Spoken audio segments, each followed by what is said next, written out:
gotta come back with me. Where? Back to the future. The sight of a Delorean flying over Hill Valley in 2015 promised us hoverboards, self-lacing shoes, and flying cars. Back to the Future.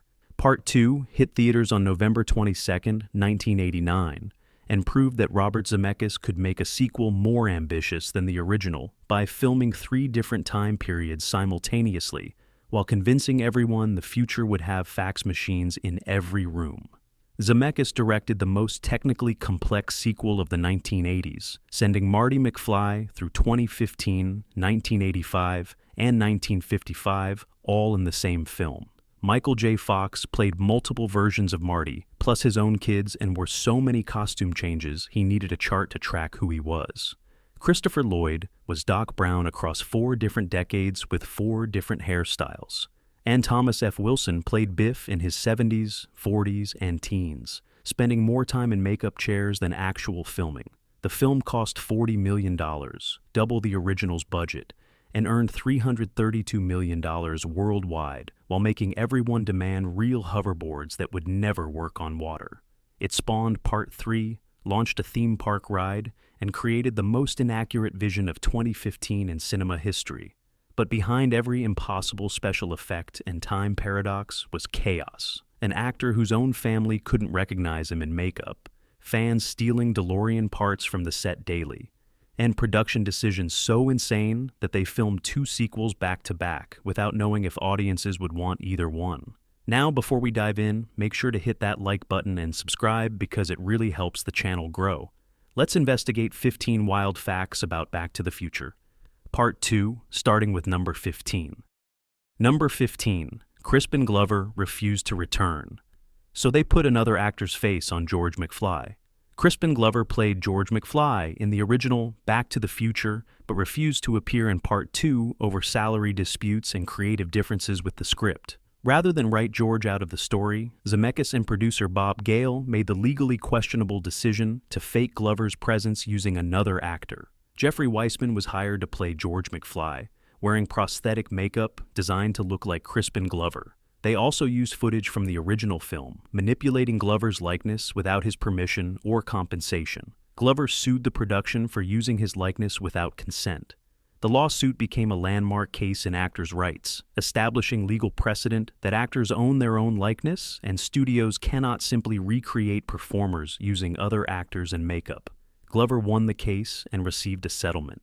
The lawsuit changed Hollywood practices permanently, leading to new Screen Actors Guild rules protecting actors' likenesses even after they leave a production or franchise.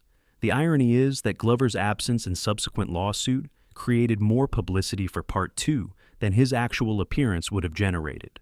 The controversy made headlines and brought attention to actors' rights issues. Here's the legal precedent disguised as a sequel. Glover's refusal to return led to a lawsuit that changed how Hollywood could use actors' faces forever. The character replacement that seemed like a clever workaround became a watershed moment in entertainment law. Number 14. Michael J. Fox learned to ride a skateboard. Backward for the film. Michael J. Fox spent months learning to ride a skateboard backward with genuine skill, so he could perform the hoverboard sequences authentically. The training was grueling and resulted in multiple falls, bruises, and 1 sprained ankle before Fox mastered the technique. The hoverboard scenes required Fox to ride what was essentially a skateboard on hidden wires while moving backward at speed. Zemeckis wanted the movements to look natural, which meant Fox needed actual skateboarding skills, even though the board would be wire-assisted. Fox trained with professional skateboarders who taught him balance, weight distribution, and how to ride backward without looking. The learning curve was steep because riding backward goes against every instinct. Fox fell repeatedly during training sessions. During one training session, Fox caught his foot wrong while riding backward and sprained his ankle badly enough to require wrapping in ice. The injury slowed his training, but didn't stop it. Fox was determined to look authentic on the hoverboard. By the time filming began, Fox could ride backward competently enough that his movements looked natural on camera. The wire rigs did the heavy lifting for the hovering effect, but Fox's actual skateboarding skill sold the illusion.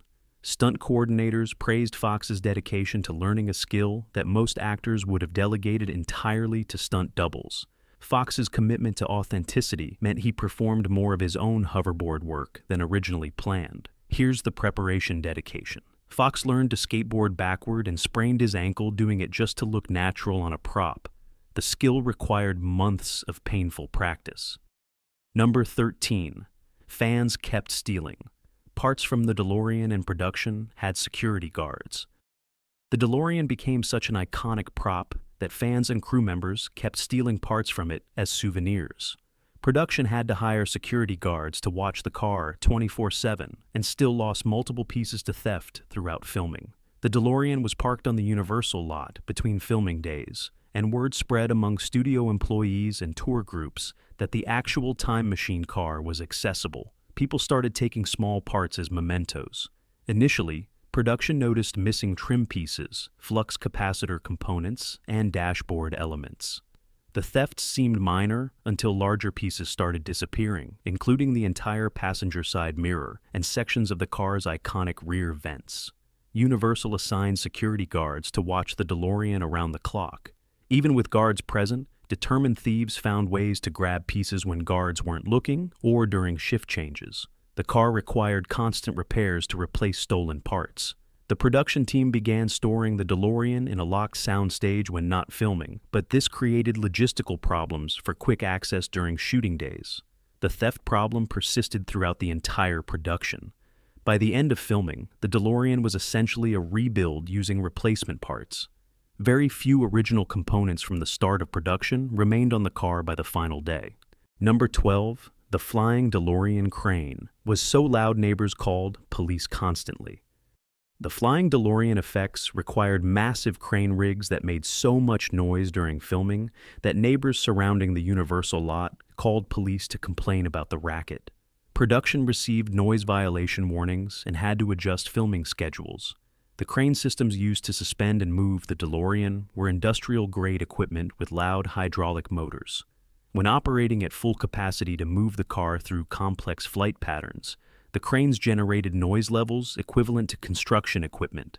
Filming often extended into evening hours when the crane noise became even more noticeable to nearby residents. The mechanical whirring, hydraulic hissing, and metal-on-metal sounds of the crane operations carried for blocks. Police responded to noise complaints multiple times during production. Officers would arrive, confirm the noise levels were excessive for residential areas, and cite production for noise violations. Universal had to pay fines for several incidents.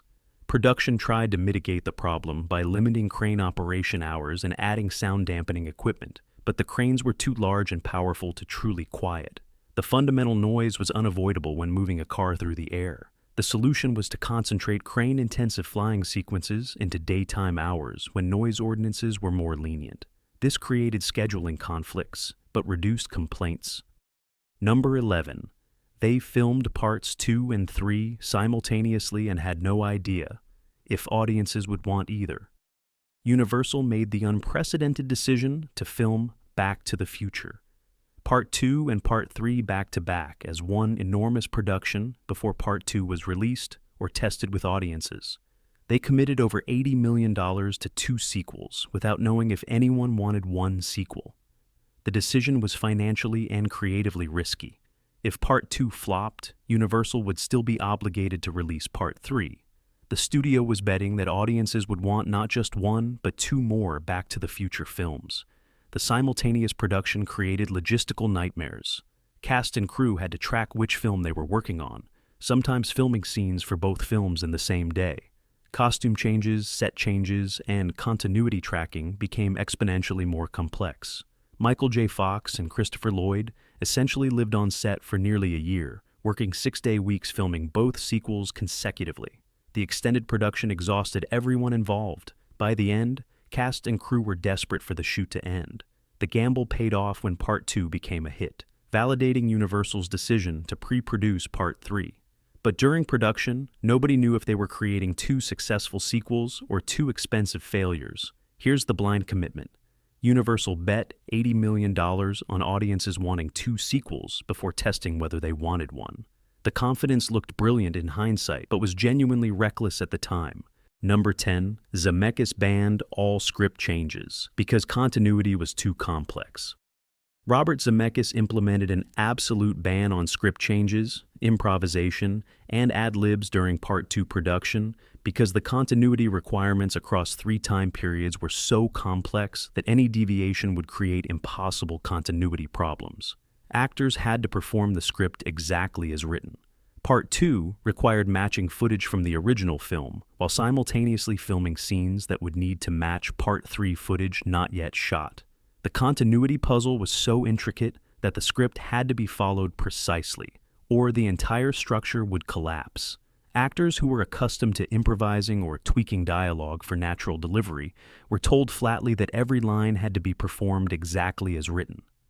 Zemeckis explained that changing even a single word could create cascade failures across multiple timelines. Michael J. Fox, who frequently improvised small line adjustments on other films, had to stick rigidly to the script. Thomas F. Wilson couldn't add ad-libs to Biff's dialogue.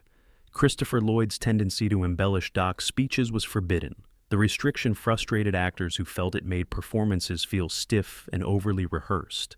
But the few times actors accidentally deviated from the script, production discovered continuity problems in editing that required expensive reshoots. The ban remained absolute throughout filming. Zemeckis valued continuity perfection over performance spontaneity, and the complex 3-timeline structure vindicated his rigid approach. Here's the creative restriction. Zemeckis forbade all improvisation because the time travel continuity was too fragile. The freedom actors usually enjoyed was sacrificed to maintain the timeline puzzle. Number 9. Michael J. Fox's family came to set and couldn't recognize him in old age makeup. Michael J. Fox brought his family members to visit the set while he was in the old Marty makeup for the 2015 scenes. They walked right past him without recognition until Fox spoke to them directly, and even then they were disturbed by how different he looked. The old Marty makeup transformed Fox completely. Prosthetics aged his face by 30-plus years, adding deep wrinkles, jowls, age spots, and sagging skin. A gray wig and different posture completed the transformation. The effect was so convincing that Fox became unrecognizable. When Fox's family arrived on set, they looked for him among the crew and actors. Fox, still in full old man makeup, walked up to greet them. They didn't realize the elderly man approaching was their relative until he spoke in his normal voice. Even hearing Fox's voice coming from the old man's face wasn't immediately convincing. His family members were startled and confused, struggling to reconcile the familiar voice with the unfamiliar appearance. The cognitive dissonance was unsettling for everyone. Fox had to partially remove some prosthetics to convince his family it was really him underneath. Even after the reveal, they remained uncomfortable around the makeup, finding it creepy to talk to an old stranger with Fox's voice. The incident proved how effective the aging makeup was. If Fox's own family couldn't recognize him, audiences would completely buy the transformation. Here's the family visit failure. Fox's aging makeup was so convincing it fooled his own relatives. The transformation that sold the time travel premise first traumatized the actor's family. Number 8. The production used actual Nike shoes with power laces. But they didn't work reliably. Nike created actual working self-lacing shoes for the film, but the mechanism was so unreliable that most scenes showing the power laces were achieved through practical effects with crew members pulling hidden cables rather than the shoes actually working. Nike's design team built functioning prototypes with motorized lacing mechanisms. The shoes could lace themselves, but the motors were loud, the batteries died quickly, and the lacing frequently jammed or failed to engage properly. For filming, Nike provided multiple pairs of the prototypes, but only 1 or 2 pairs actually worked at any given time. The rest had dead batteries or mechanical failures. This created scheduling problems when scenes required working power laces. The production solution was to create fake power lace shoes with hidden cable systems. Crew members would hide off-camera pulling cables that tightened the laces on cue. These cable-operated versions were more reliable than Nike's actual motorized shoes.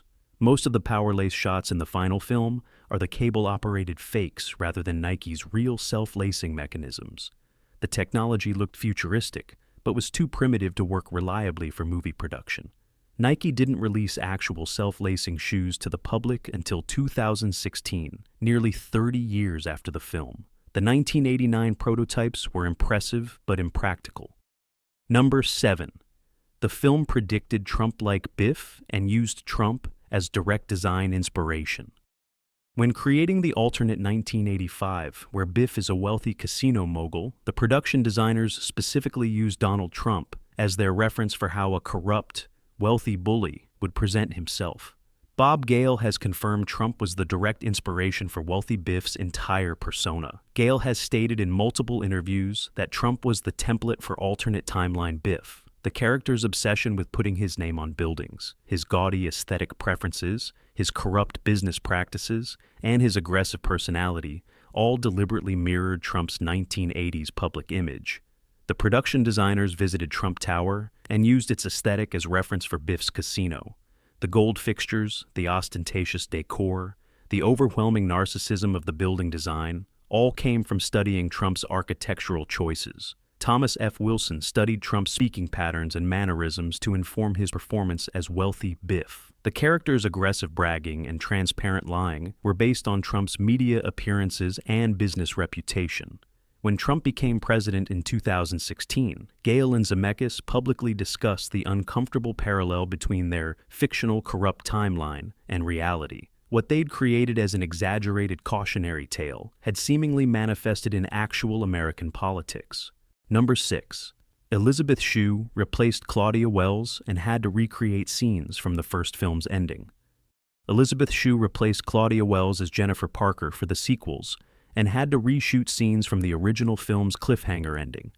The replacement meant refilming the first movie's final moments to open Part 2, creating subtle continuity issues. Wells couldn't return for the sequels due to personal family circumstances.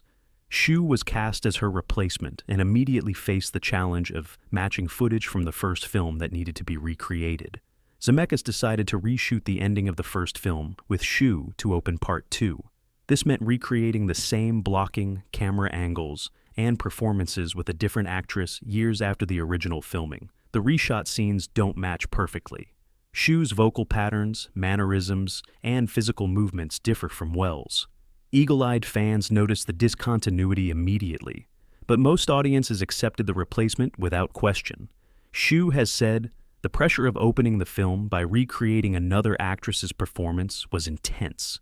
She was essentially being asked to impersonate Wells convincingly enough that the replacement wouldn't break the illusion. The recasting was necessary, but created awkwardness." Part 2 opens with scenes that look almost but not quite like the original film's ending, creating an uncanny valley effect for anyone paying close attention.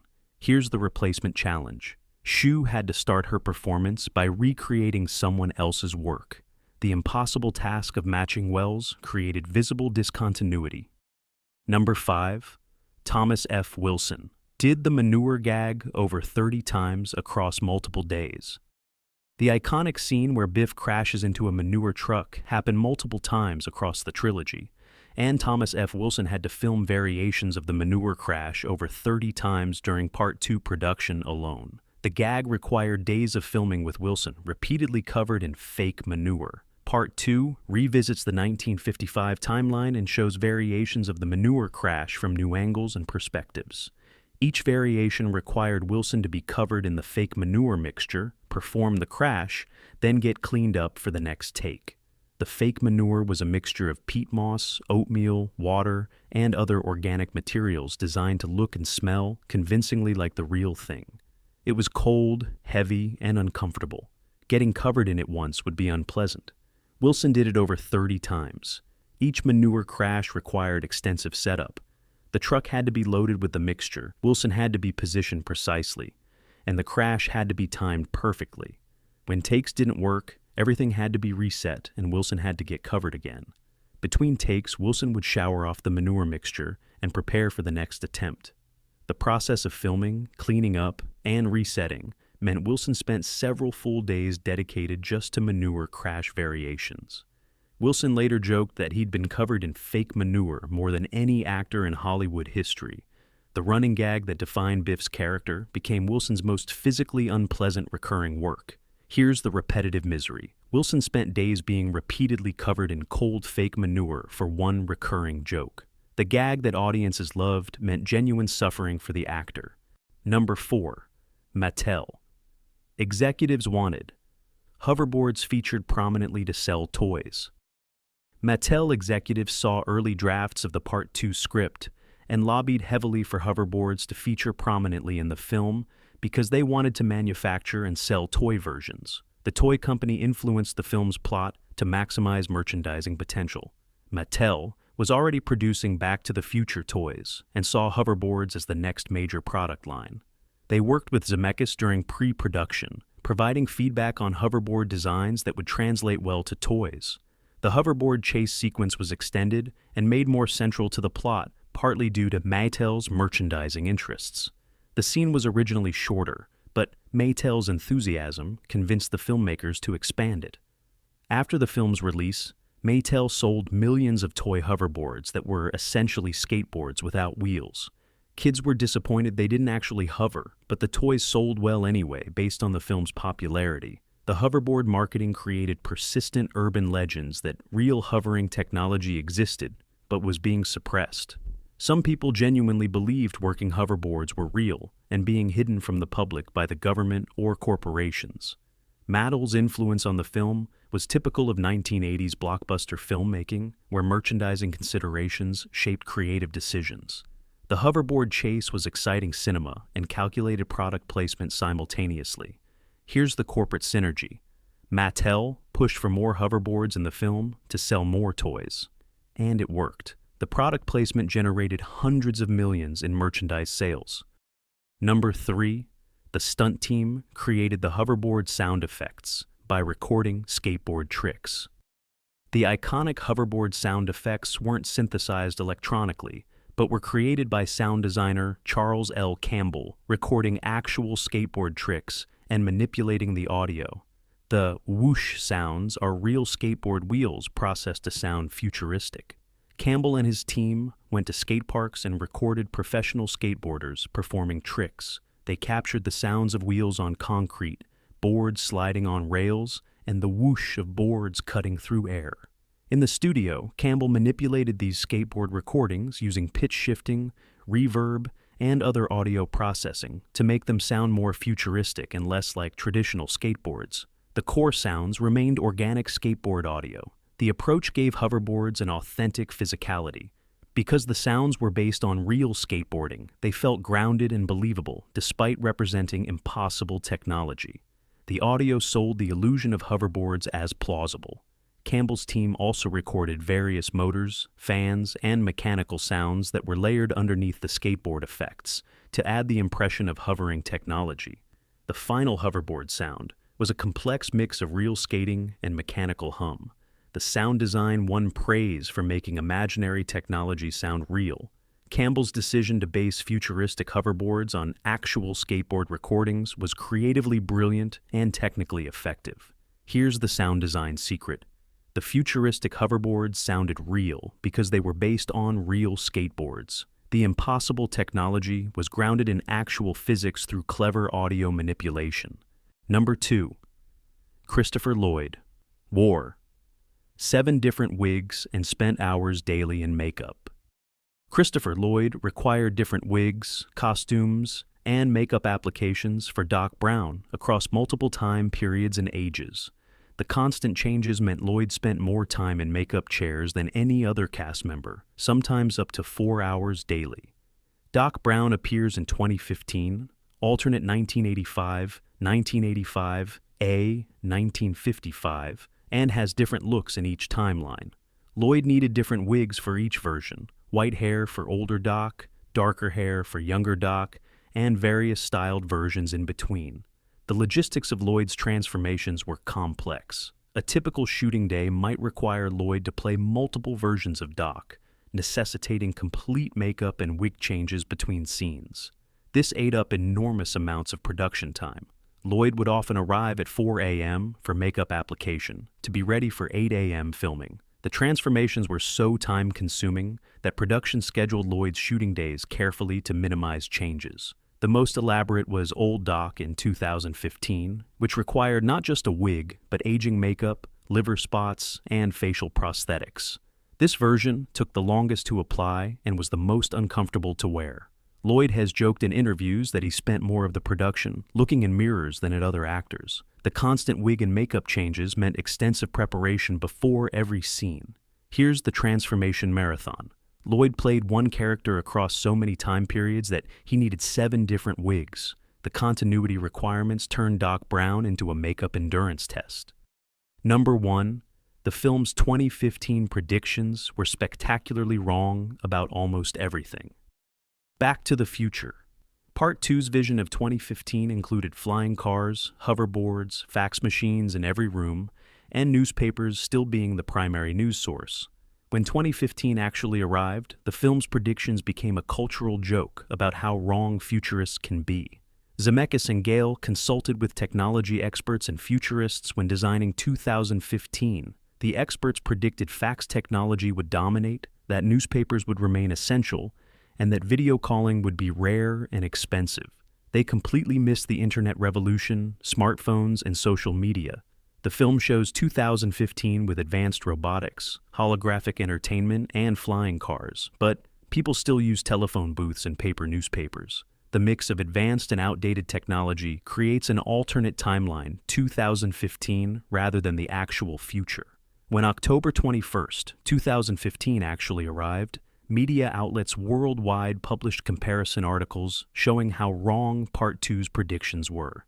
The film became a symbol of how unpredictable technological change actually is. Some predictions were closer than others. Flat-screen TVs exist, video conferencing became common, and hands-free gaming systems like Kinect resembled the film's motion-controlled games. But the hits were vastly outnumbered by misses. Here's the prediction failure.